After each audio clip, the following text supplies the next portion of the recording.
with us. And the subject is derived geometry. So, Jacob. Oh. Well, I don't know exactly what you would like me to say. Maybe it makes more sense to take questions.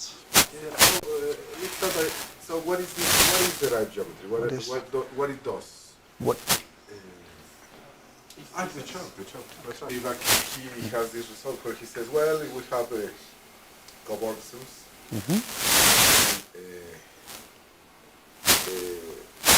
Like a derived manifold looks like locally like the zero section.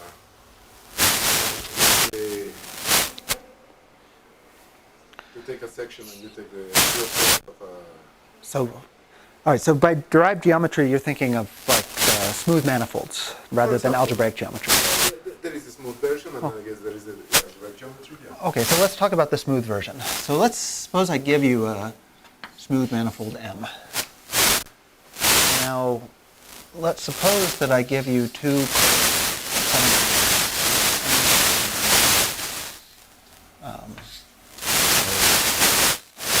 N0 is codimension D, and N1 is, or codimension D0, and N1 will be codimension D. So now if N0 is transverse to N1, then you can form this intersection of N0 and N1. It's a subset of M, and that'll be a submanifold of codimension D0 plus D1. And moreover, you can say what this intersection is doing at the level of cohomology. So these N0 and N1 determine classes, right? Cohomology classes. The class of N0 and the class of N1 well, the class of, let's say, the class of Ni lives in the cohomology of M in dimension Di, let's say with Z mod 2 coefficients, so that I don't have to worry about orientations. And similarly, there's a class of, in this situation where they're transverse, you can look at the class of the intersection of these two submanifolds. This is a cohomology class of degree D0 plus D1, and in the cohomology ring of M, it's the cut product of the class of N0 and the class of N1. So this, I don't know, let's give this a name. Let's call this the intersection formula. Right, so the cut product on cohomology is kind of designed to make this statement true. You want an operation on cohomology classes that matches with your notion of intersecting submanifolds. And this is a sensible statement to make as long as N0 is transverse to N1. In that case, this is a submanifold of M having the right dimension. But so if N0 is not transverse to N1,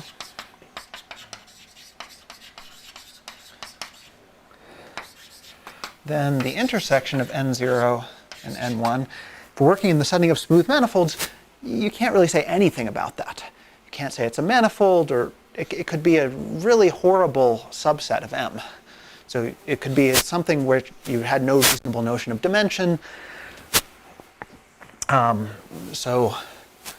a priori, it's something to which you have no reasonable guess as to what cohomology class you should assign to.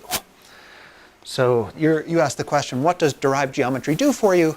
Well, derived geometry, one of the things that it does is it gives you a correction to this.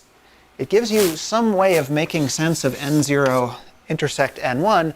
You don't just keep track of that as a subset of M. You keep track of some extra data, and that extra data remembers somehow that this intersection is supposed to be something of dimension of M minus D0 minus D1, and it remembers enough that you can recover a cohomology class associated to this intersection which would satisfy this formula. So, in the case in which there was universality, for some nice coincidence, just the set remembers the smooth structure. I guess the set as when it's embedded in M, if you just remember the set as a topological space, it wouldn't. No, but the subset of M remembers the smooth structure. Yes. But here, you have to use the simplicial methods to tell me what the smooth structure of the intersection is. A little bit like they used to do with the cotangent complex or something like that. So how does it work here? So I can tell you how I would set up the theory of these. Thank you. All right, so let me give you a definition of what I'll call a derived manifold. So it's going to be a certain mathematical object, and it's going to have the feature that even in the non-transverse case, I can regard n0 intersect n1 as an example of this kind of mathematical object. So this definition should be more or less the definition that's in Spivak's thesis. Okay, so it's going to be a definition in the style of algebraic geometry. So I'm going to,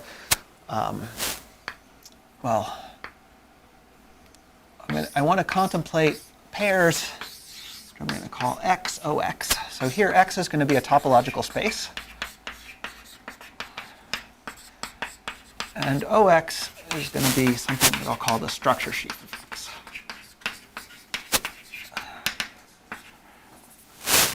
Now, if I'm working in the setting of smooth manifolds, OX, I don't want to think of it as like the sheaf of real valued functions. I want to remember a little bit more data. What I want to do is remember what I mean by smooth map from X into smooth manifold. So OX is a, I don't know what notation to use. So this is going to be,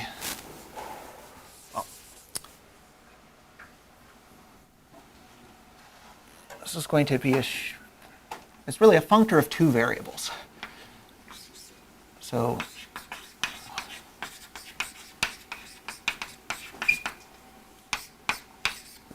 OX is a construction with an open subset of X, and it takes a smooth manifold M. Let's say you have an open set, which I'll call U, and a smooth manifold M, and assigns to it a space. And here, when I say space, I mean in the sense of homotopy theory. I'm interested in the homotopy type of this space. So here I'll assign to U and X something that I'll call OX superscript M of U. And what I want to think about this as the space of smooth maps from U and M. And this should be functorial. It should be a contravariant functor of U. That's why I wrote this op here. If U contains a smaller open set V, then I can take a smooth function from U into M and restrict it to get a smooth function from V into M. And it's covariantly functorial in M. In the sense that, if I have a smooth map from U into M, that's in quotation marks, and I have a smooth map from M into some other smooth manifold N, that's not in quotation marks, I should be able to compose them and get a smooth map from U into N, again in quotation marks. What are conditions on M? What's that? What are conditions on M? Not necessarily. Oh, M, any smooth manifold. Any, yeah. How's that? What's that? How's that? It doesn't matter. I mean, I'm going to throw some axioms in, and the axioms will have the effect that it's not, the notion will be insensitive to exactly what class of smooth manifolds you allow. Second question, so space of smooth maps, we shouldn't think of the space of smooth maps with any kind of topology naturally. Or Right. So the classical, so here's the usual example. Is X is a smooth manifold. And then OX superscript M of U is the collection of smooth maps from U into M, and this is just a discrete. So this is how you regard an ordinary smooth manifold as in the world that I'm going to describe. With the discrete topology. With the discrete topology, exactly. So this space, I mean, the sense in which this is derived is exactly that I'm sort of turning on homotopy theory here by allowing simplicial set. Yeah, so simplicial set is probably a better thing to say than space, because space might make you think, oh, you're looking at the C infinity topology on some mapping space or something like that. That's not what it's meant to encode here. It's meant to encode that you're doing some kind of homotopy theory. So simplicial set or Kahn complex is a good model for what you're doing here. So I want to write down some axioms that you could require of an OX that, that will be satisfied in this basic example, and will be the so first axioms for OX. And so the first axiom is that, well, if M is fixed, then you look at the construction U goes to OXM of U is a sheaf on X. And when I say sheaf, maybe I should put a little star here. Sheaf means what some people would call a homotopy sheaf. It means it satisfies a sort of higher categorical version of the descent condition that usually specifies what it means to be a sheaf. So what this means is that, i.e., if U is covered by open sets U alpha, then if you want OXM of U, you can recover this as the homotopy limit of OXM of V over all, taken over all V that are contained in some U alpha. So you can recover the space of maps from U into X by knowing, to make a map from U into, smooth map from U into M, you just have to specify it on small open subsets of U, where small means contained in some open set of a cover. Yeah, and this is a homotopy limit. So if you wanted to turn this into a very precise definition, you could say OX is going to be a functor from literal sense from this category across this category to the category of simplicial sets. In the category of simplicial sets, you have a notion of homotopy limit, and this map should be a homotopy equivalence onto the homotopy limit. Okay, so that's an axiom. So let me summarize this informally. This is the axiom that OX is a sheaf. This is saying that OX has good behavior as U varies.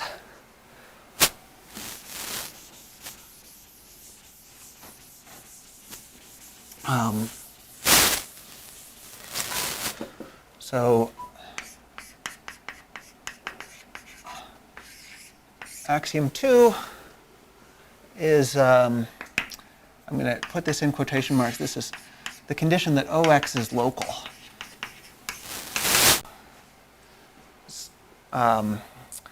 So this is going to be a condition about what happens as M varies. So if M is a smooth manifold, has an open cover by submanifolds M alpha, so then for each of those open submanifolds of M, you have an OX M alpha, which by functoriality maps to OX of M. So you could take the coproduct of all of these maps And this map should be, let's say, a surjection of sheaves. And what I mean by that is that if I give you any point of OXM of U, then after passing to an open covering of U, you should be able to promote that point to a point. Any map from U into M, locally on U factors through one of the M alphas. That's the intuitively what this, or I mean literally what this means. What's the notion of surjection? So what surjection on pi 0? But well, it's in the sheaf theoretic sense. On stalks, it's surjective on pi 0. Yeah. And then axiom 3 is another axiom about what happens as M varies. So there's lots of equivalent formulations, but let's say if you have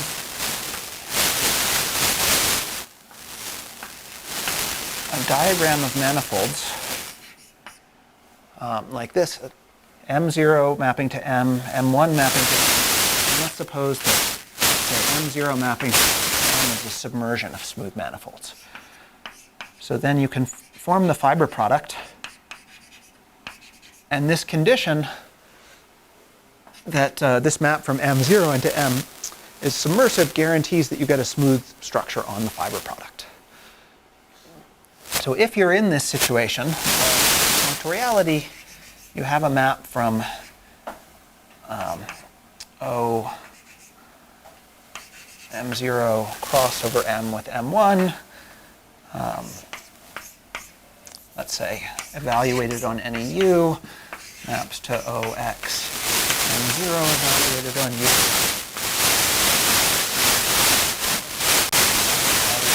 U, U maps to OX,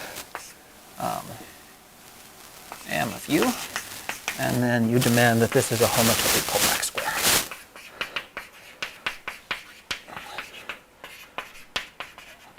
So this is saying if you want to give a map from U into this fiber product, then you just have to individually give a map from U into M0, a map from U into M1, together with some compatibility of the induced maps from U into M.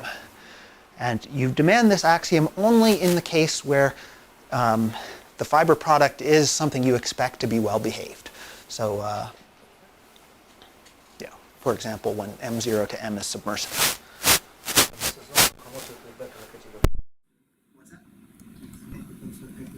I mean, saying that it's a homotopy fiber product in the world of sheaves is the same as saying that for any U, it's a homotopy fiber square of spaces when you evaluate it. Okay, so these are the three axioms for OX that I would like to write down. I'll start erasing them.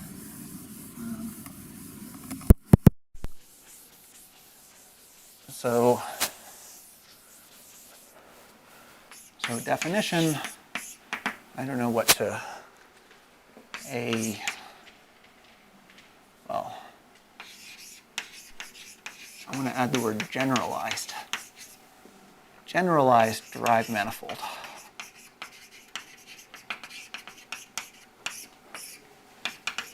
There's a pair XOX satisfying these axioms.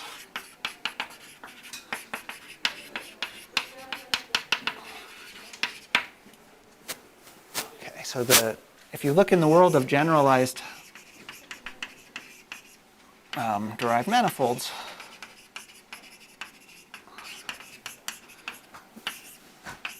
these can naturally be organized into an infinity category. In other words, when you work with objects like this, you're doing homotopy theory. Between any two generalized derived manifolds, you can define a space of maps. And the world of smooth manifolds, the usual category of smooth manifolds embeds fully faithfully into here. Any smooth manifold can be embedded, can be regarded as... This is all simplicial maps, or why? Yeah, so you want to know what the maps are. Okay, so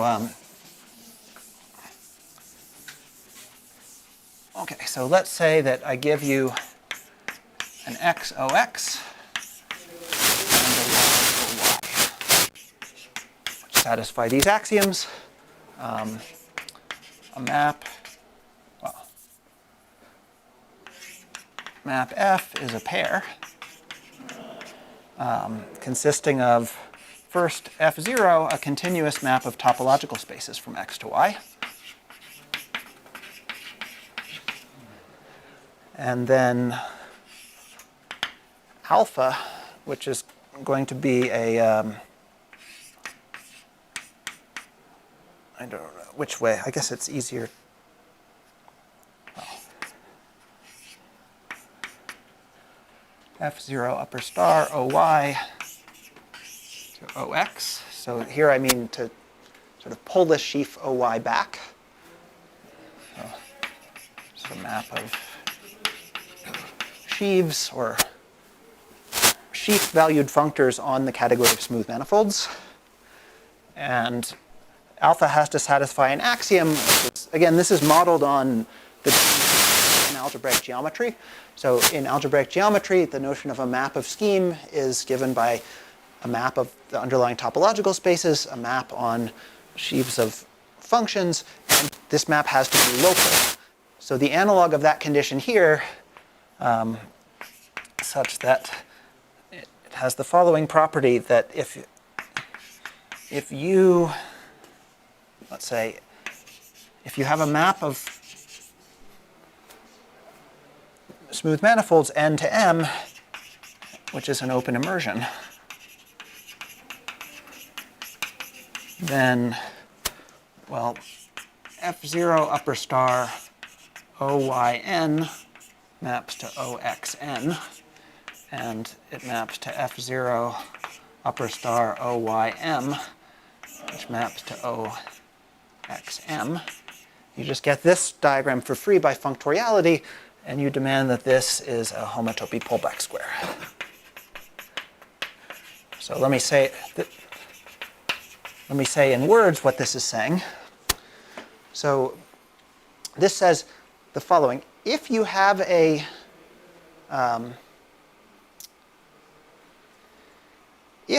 map from Y or some open set in Y into M, you can ask whether it factors through N, and that happens on an open subset of the domain of your map. And this says that that open subset behaves well when you compose with this F. If you want to know, if you had some map from Y into M, and you're wondering when does it factor through N, well, there's also, if you compose with this F, you get some map from X into M. There's some open subset of X where it factors through N. The open set here should be the inverse image of the open set here. That's, anyway, it's a natural demand to make, and it's the only demand that you need to make in order to guarantee that the category of smooth manifolds embeds fully faithfully into this world of generalized derived manifold. Or actually, if in the definition you set up the definition so that OXM is defined for any smooth manifold M, then it's probably very easy to check this. But to answer your question earlier, which M's do you allow?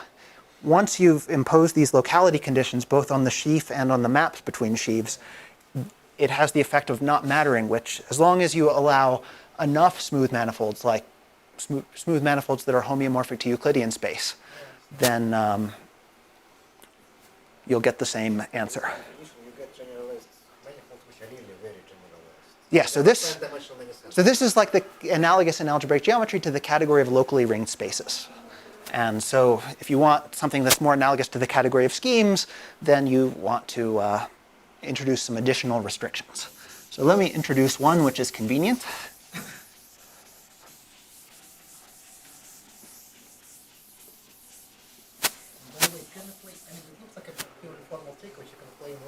For example, Yes. you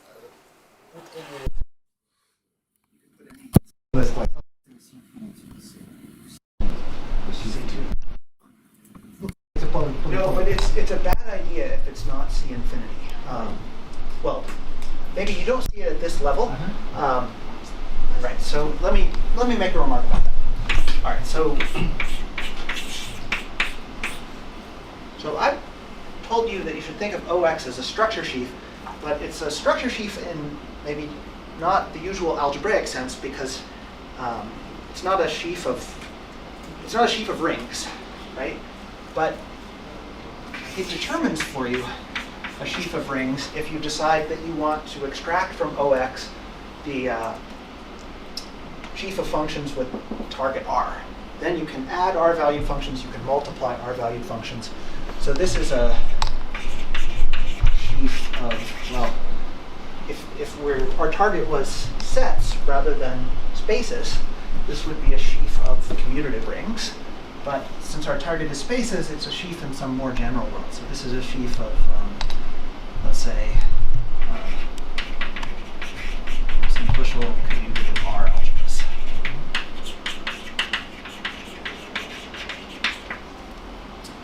So now you could ask, how much information is lost by taking this sheaf OX and remembering only this sheaf OXR? And the answer is some information is lost, which was exactly the point of defining things in this way, right? The sheaf OX, the sheaf OXR, it remembers what the real value, to some degree of approximation, not much is lost for the following reason. So the way OX is defined, the axioms that we imposed on it, guarantee that if you want to know what OXM is, it suffices to know OX for some nice covering of M. And M is a manifold, so it suffices to know what OX of Euclidean spaces are. And OX commutes with, as a functor of M, it commutes with products. So if you know what this is, you should know what OX of any Euclidean space is. But that just tells you something after you've made a bunch of choices. If you want to sort of canonically reconstruct this object from this object, you can't do it, because this object only remembers that you can add and multiply real valued functions. This object remembers real valued functions, and it remembers that you can compose them with other smooth functions from R to R. And okay, so this process loses information, but it doesn't lose very much information in the following sense, that in many cases, if you want to perform categorical constructions on these objects, like if you want to form a push-out diagram or something like that, then this forgetful functor will commute with that. So in other words, if you want to form certain tensor products in the world of these kind of structure sheaves, if you just want to know concretely what's going on, you can reduce it to a question about forming tensor products in a more familiar algebraic world. And the ability to carry out that reduction only works in the C infinity case. It would break down in the C2 case. Well, it's kind of clear if you want to compose this infinity match from R to R anyway, right? Because CN is not really horizontal compositions. When you compose, you lose CN is going to be composition. Well, okay. I think that, I mean, the issue is, well, I don't know, maybe we're getting into something too technical. Anyway, define for you the notion of map is here. So, for example, the free loop space of a manifold is there.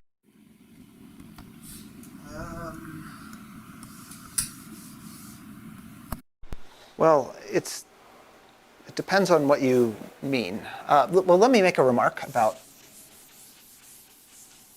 So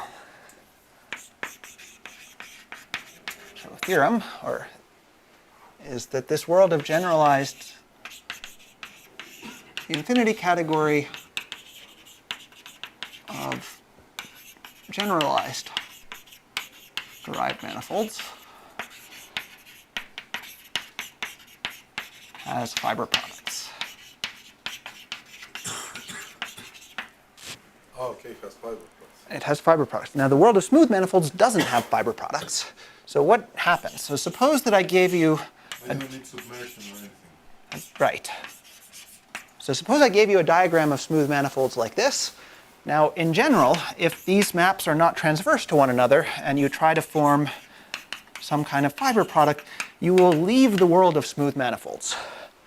Now, the definition of generalized derived manifold is rigged so that first there's a fully faithful embedding like this, and second of all, it preserves all the pullback squares that you have in the category of smooth manifolds for good reason.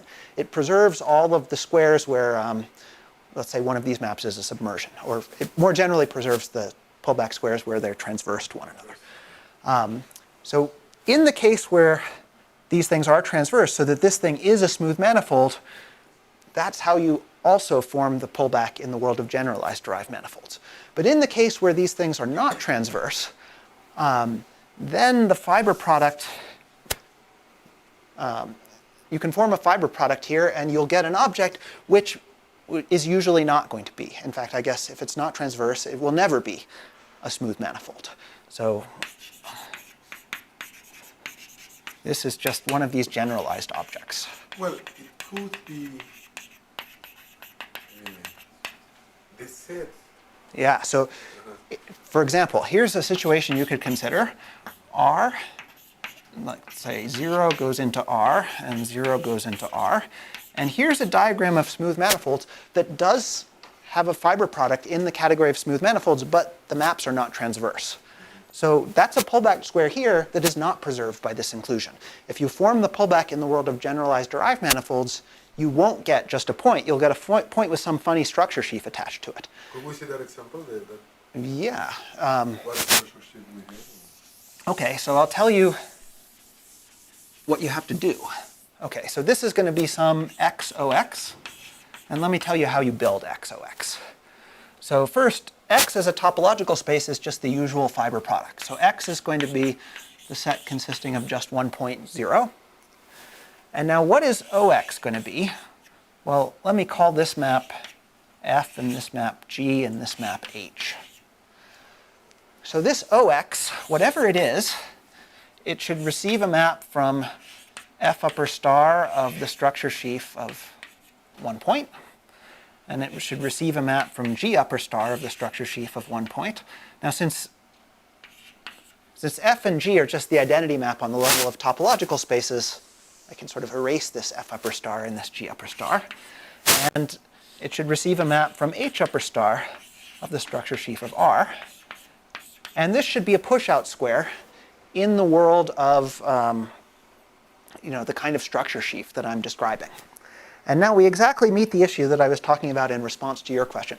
If you want to actually know what that push-out looks like, you can't hope to compute it if you work with C2 manifolds or something like that. In the C infinity case, you can actually describe what this looks like because it will remain a push-out square when you sort of forget most of the structure and just remember that these are sheaves of algebras.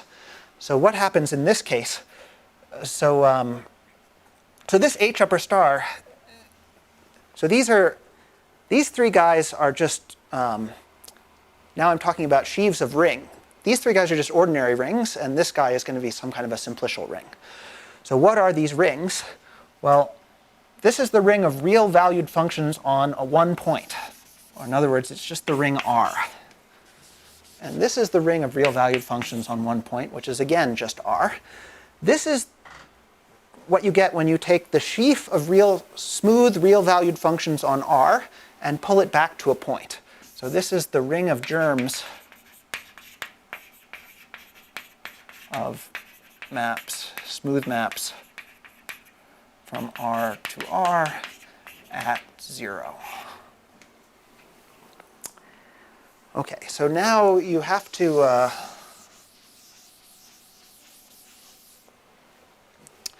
so let me give this ring a name. Let me call it A.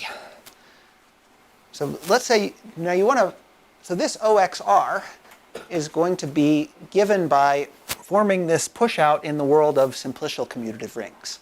So OXR is, what's that? Same as DG rings, yeah. We're in characteristic 0, yeah. So you're supposed to form some kind of left-derived product of R with itself over A. Okay, so how do you understand this left-derived tensor product? Well, you have to view R as an A module, and then you want to resolve it. Choose a projective resolution of R by A modules, and then tensor that projective resolution over A with R. Well, it's really simple in this case, and here you'll see why it's essential that we're using C infinity functions. So first, what is R? R, it has one generator as an A module, namely the element 1. That gives you a map from A into R. And now what's the kernel of this map? This is the kernel, that's the ring of germs of smooth maps from R to R, germs at 0 that vanish at 0. And in the C infinity world, that's just a copy of smooth maps from R to R at 0. Like if you have a smooth map that vanishes at 0, you can divide it by x, and you get another smooth map from R to R. Now, if you were in the C2 world, that would be bad because you would take a C2 map, it would vanish at 0, you'd divide by x, you'd only get a C1 map back again. But in the C infinity world, you have a short exact sequence like this. And then how do you form this tensor product? It's given by, so this chain complex is quasi-isomorphic to R. So if you want R tensor over R with A, you take this chain complex and you tensor it with the real numbers, which gives you this chain complex where here x is 0. So you get, so what that means is that the real valued functions on this fiber product a real valued function is not just a real number. Now, there's a space of real valued functions. Pi 0 of that space is the real numbers, and the fundamental group of that space is also the real numbers. And this, thinking about that space, it remembers that when you look at this diagram, so if this was transverse, you would expect the codimension of this in R to be the sum of these codimensions. So the fiber product object, it wants to be of dimension -1. And if you form the fiber product in the category of smooth manifolds where you just get a point, it doesn't know that it has dimension -1. It thinks it has dimension 0. But in this world of generalized derived manifolds, the object that you get, in some sense, remembers that it should have dimension -1.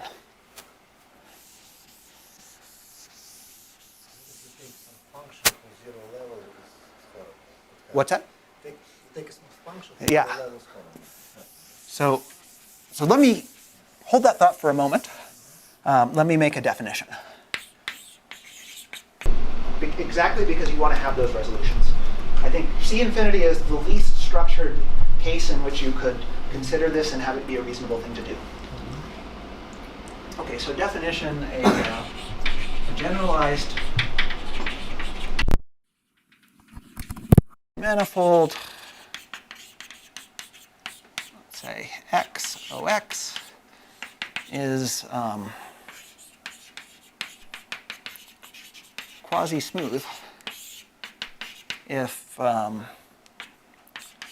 locally on X there exists a pullback square.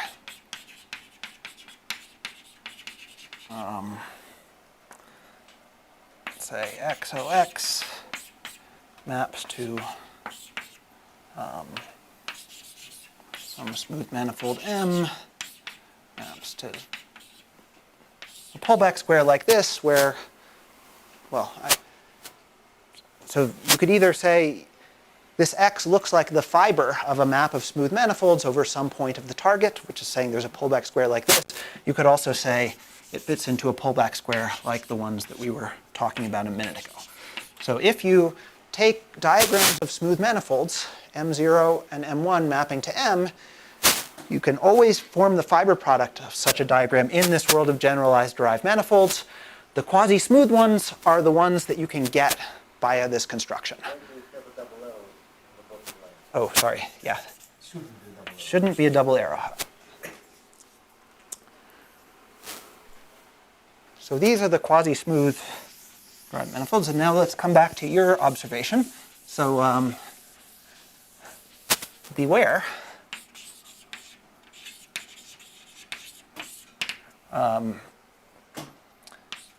The underlying topological space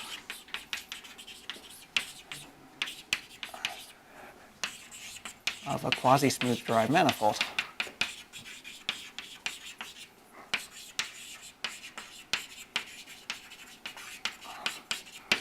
can be arbitrarily bad. Namely, anything that can occur as a closed subset of a Euclidean space can occur as the underlying topological space of something that appears via this construction. Just closed, right? What's that? Like the zero levels of smooth functions, just anything which is closed. I think anything that's closed is the zero locus of it. Yeah, Well, the Cantor set could have many structures, OX. exactly. So the Cantor set can have many such structures. So remembering the underlying topological space of this, or forgetting OX, loses your ability to say anything. And also, remembering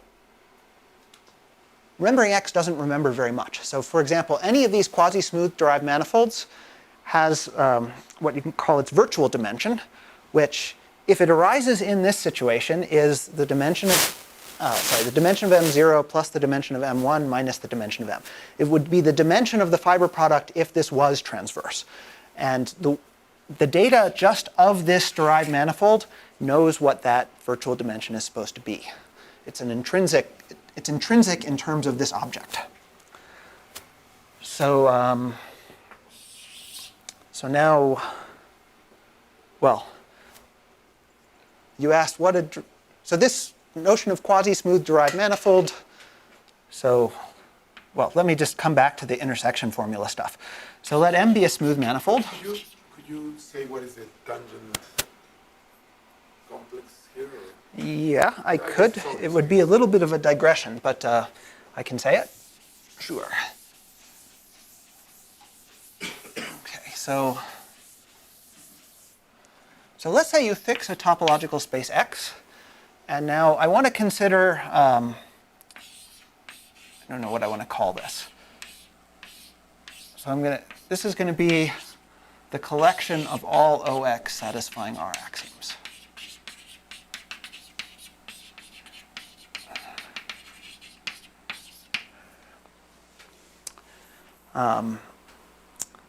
So there's some, I should think of this as an infinity category. There's some infinity category consisting of all ways to make X, to give X the structure of a generalized derived manifold. So now let's say we, Not like an infinity topos, or? Well, you can do this construction more generally when X is an infinity topos if you want to allow things like orbifolds in addition to manifolds. But that's a generality which is sort of orthogonal to what I'm talking about. Yeah. So, all right. So let's say we fix an OX, and then we can look at, well, how should I say it? Yeah, I guess I should say it like this. I want to look at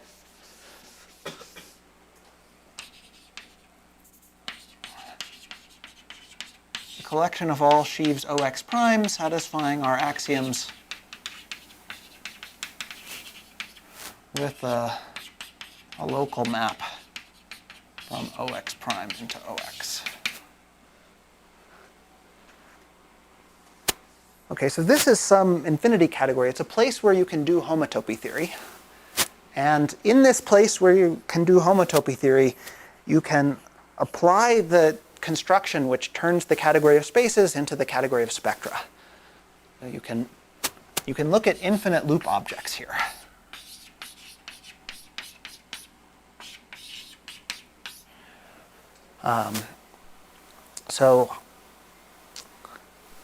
Well,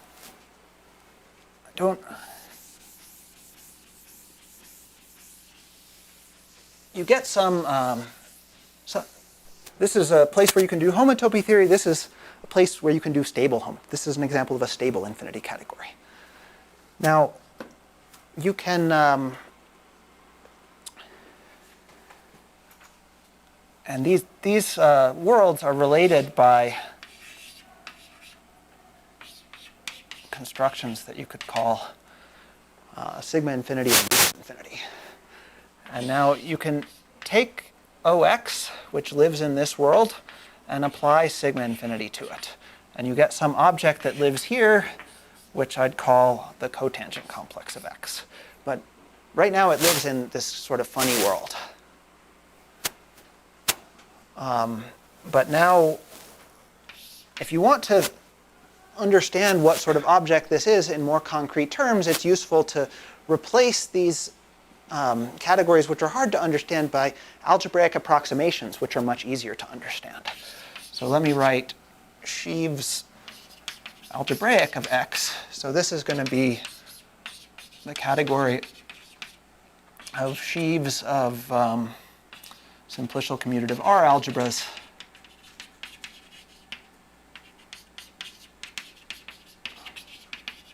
A with a map from A into the underlying simplicial commutative R algebra that you can extract from OX by just thinking about the real valued functions. So this is something that doesn't need the full structure of X as one of these generalized derived manifolds. It just needs to remember OX as some kind of sheaf of rings. And then you can consider exactly the same construction that you can do here. There's some, you can take this homotopy theory and stabilize it.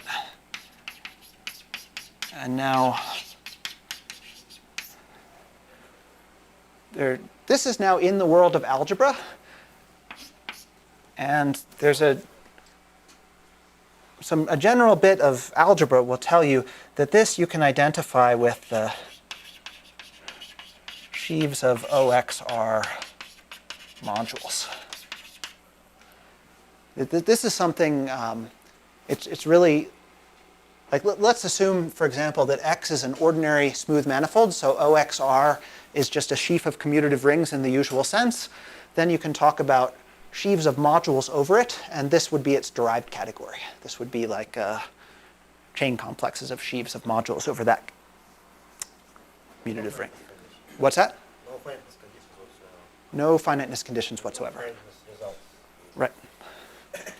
Okay, so now you can, there's a functor from this hard category to this purely algebraic category, which just takes the idea that you can map X into any smooth manifold and remembers that you can map X into R. And that gives you a functor from between these stable infinity categories, and something which is probably not obvious. Theorem, this is an equivalence.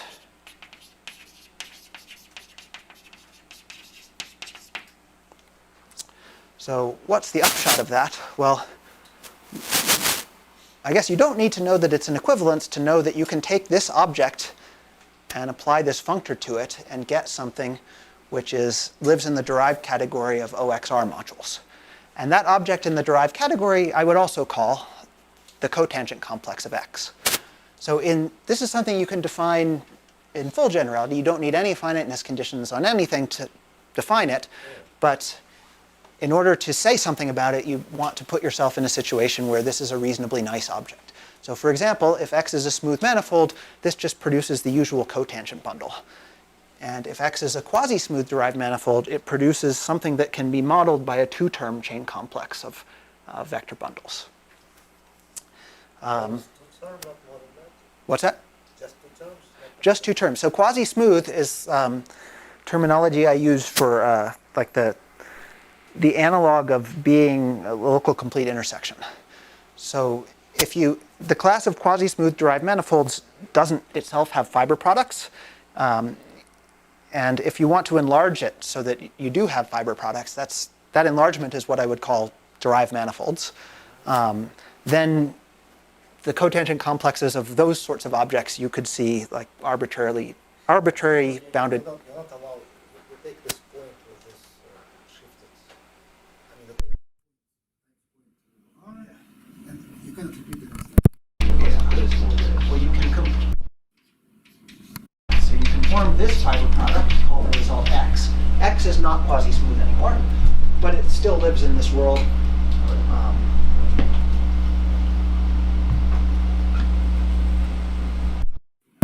Let me just tell you another way of reading this theorem.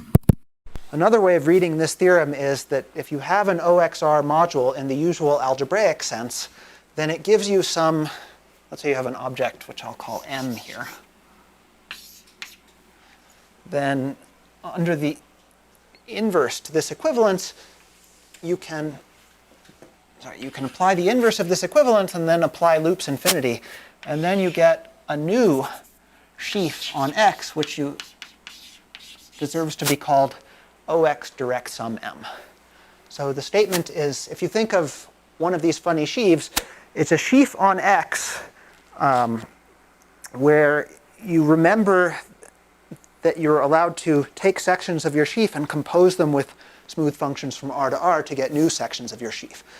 And this theorem is essentially saying, well, if OX is such a sheaf and you take any OX module, OX plus M is also such a sheaf because you can describe how you want smooth functions to act on this by differentiating the smooth functions to see how they'll act on the second factor. That's essentially what's involved in proving this statement here.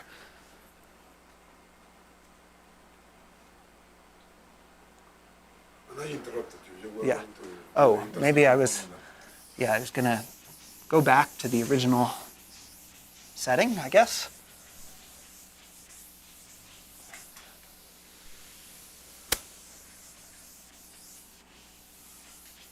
So let's say M is a smooth manifold. And now let's consider, let's say I give you a map from X into M such that this is proper and the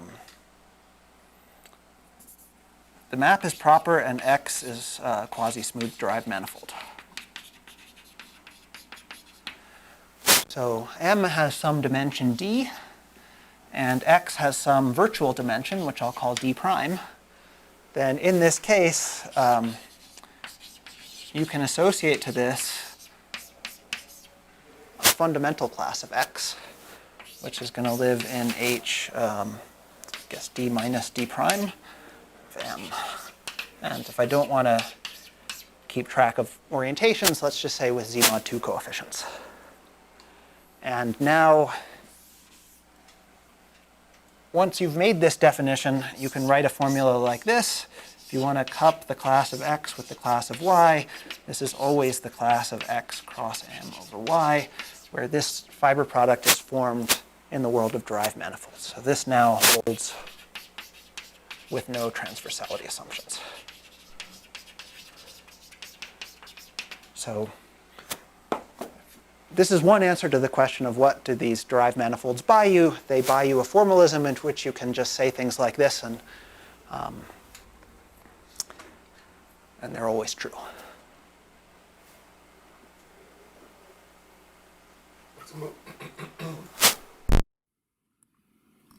You have simple isolated singularity.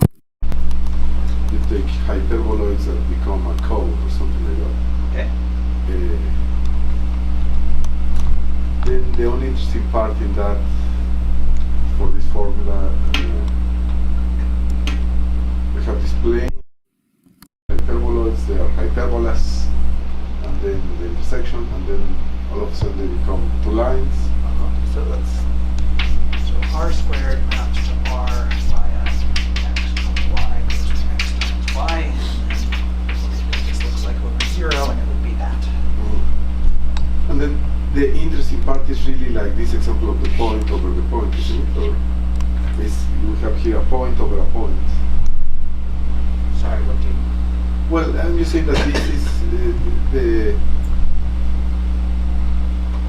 this derived manifold behaves like this point over a point that you just. That's all, isn't it? Yeah. I don't quite know. Well, this derived manifold Yes. will have a structure sheet, and everywhere in the two lines will be concentrated at 0, so to speak, except at the origin where it's the example we saw, isn't it? Where it's, well, I think it's, I'm not sure what you mean by it's the example that we saw. Well, so how does the shape look in these two lines? So it looks like it's not derived. It's a sheaf of sets in this case. It's I mean, you take the sheaf of real valued functions on R squared, and then you have this function x times y, gives you a map of sheaves from this thing to itself. Then the structure sheaf of this guy will look like the co-kernel of that map. So asking whether or not that has any homotopy theory to it is asking, do you know any germs of smooth functions at the origin, such that if you multiply by x times y, you get 0? And the answer is no. Multiplication by x and by y, those are both monomorphisms. And so, I mean, this is a valid thing that you're allowed to form in this world of derived smooth manifolds, but the derived somehow doesn't add anything in the case of this example. Okay.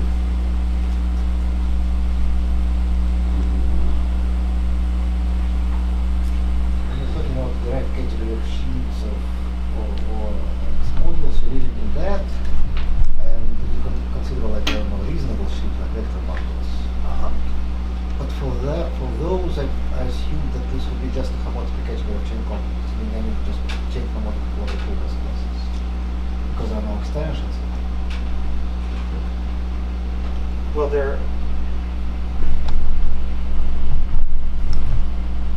sorry, you're asking. Okay, let me rephrase it. I'm really concerned about the fact that all the ring of infinite functions is kind of huge, so there's no hope of getting a given category of models for any practice condition whatsoever. Agreed. Yeah. But it doesn't matter for the derived setting, I suppose, because we just can consider. I mean, there's a good finiteness condition in the derived category, which is being perfect. Yeah.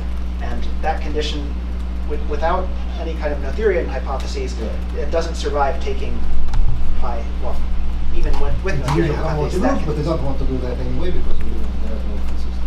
Right. And another question, maybe a bit philosophical. Could you be a bit more algebraic about this whole theory? Just kind of define rings, like a ring with an extra structure which would axiomatize the section of smooth functions, and then maybe look at those rings. Yeah, I mean, so another way to describe this. All right, so there's like fine cases. this notion that people call a C infinity ring. So definition. A C infinity ring is a functor from, say, smooth manifolds. Well, no, why don't I say Euclidean spaces? This is the usual definition. Spaces to sets that preserves finite products. Right. And now, so the C infinity rings form an ordinary category. And there's a construction that you can apply. The notation of my book is P sigma of C. So this is what you get by formally contains inside it sort of the free C infinity rings on finitely many generators. And there's a construction that you can apply to this, which is what you get when you take C0 and formally add certain kinds of colimits. It produces an infinity category, which, I don't know, let's call it C+. It contains C as a full subcategory, and that would, an equivalent way of constructing it is to take functors from Euclidean spaces to spaces that preserve finite products. That produces this same C+. So you can think of this C+ as a non-abelian version of the derived category of C.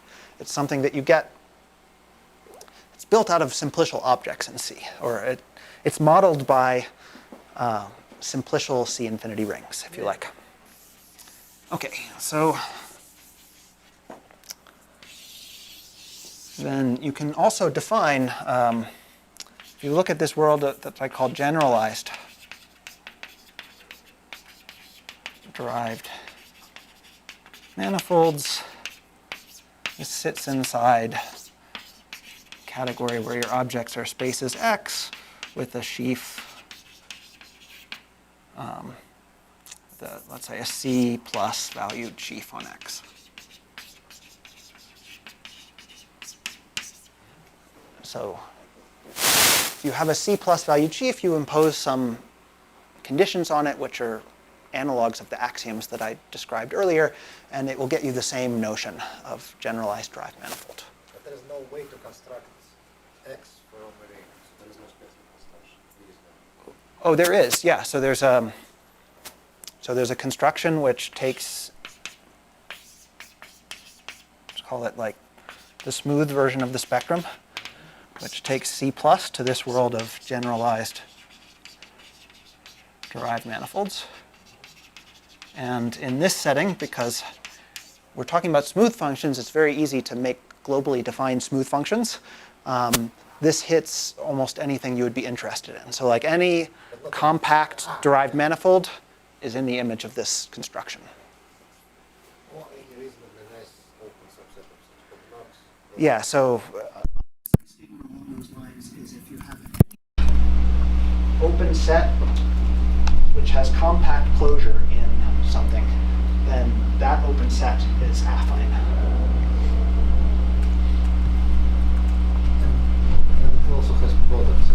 So we have version has a product basically, Yeah. which corresponds to just the product. Yeah, this preserves all limits. It's right adjoint to the global sections functor, just as in algebraic geometry.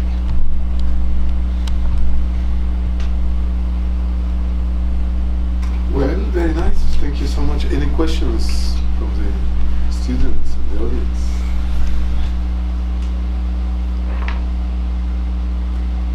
Well, thank you so No, much. perhaps some quite speculative thing. So one of the very nice applications of the intersection formula were Hopf invariants, right? So is there any way of constructing exotic Hopf invariants for something which is not quite a manifold, but some object in this setting? All right, I don't know how to answer that question, but so let me answer instead a question which that makes me think a little bit of. So one question that you could ask about all this stuff is it really worth all this pain to have this generalized intersection formula when, after all, you know that whenever you have two non-transverse maps, you could always move them a little bit and make them transverse. So that is true, but there are contexts in which it's false. So for example, if you want to talk not about plane manifolds, but manifolds with the action of some compact Lie group, then you don't have transversality. It's not true that anytime you have maps of G manifolds, that you can always G equivariantly move them a little bit to make them transverse. So if you were interested in that setting, another way of saying it, this process of moving things a little bit to make them transverse destroys symmetry that you might be interested in. So if you would really like to preserve symmetries that you were interested in, if you would like to see in this setting where G was acting on everything, you want G to still act on the fiber product, then you probably don't want to make some non-equivariant perturbation, and this is an alternative thing that you could do. You could consider the derived fiber product, and that would in some sense still inherit an action of the group G. And what about, in classical equivariant algebraic topology, there is some discrepancy between geometric and homotopy theoretic borders in theories. So Yes. if you try to do the analog here, I think you will get everything. I think it will be relevant to that discrepancy. I mean, I think, yes, your intuition is correct that this will connect with that discrepancy.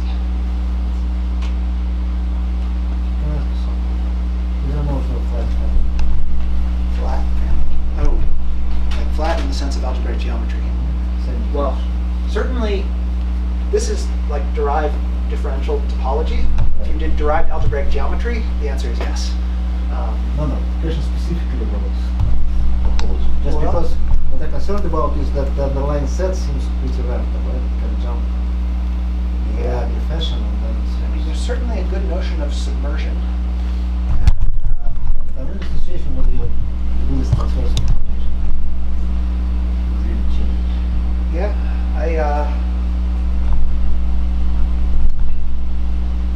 well, versal deformation, that feels to me like a complex analytic idea, right? It's the finite dimensional versal deformation spaces are consequences of the fact that you have finite dimensionality for global sections of some compact space in complex analysis. I would not expect that to be such a great idea here. So, which is the relation between derived algebraic geometry and derived algebraic topology?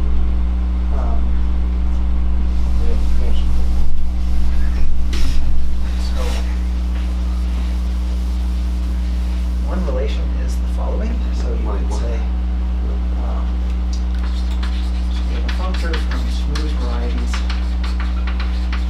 for R, just manifolds, which is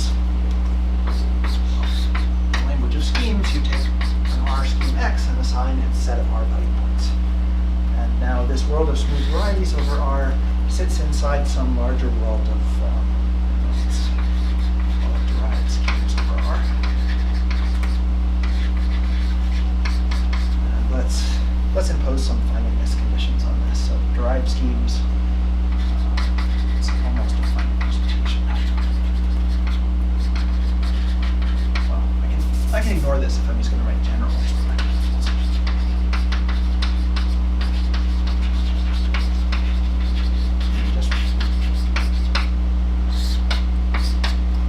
So there's an analogous construction that you can apply to derived algebraic objects over R, and instead of producing smooth manifolds, it'll produce these generalized objects, and this diagram will compute. And if you can match finiteness conditions that you have here with finiteness conditions that you have here. I don't know if this is the kind of thing you had in mind. Yes.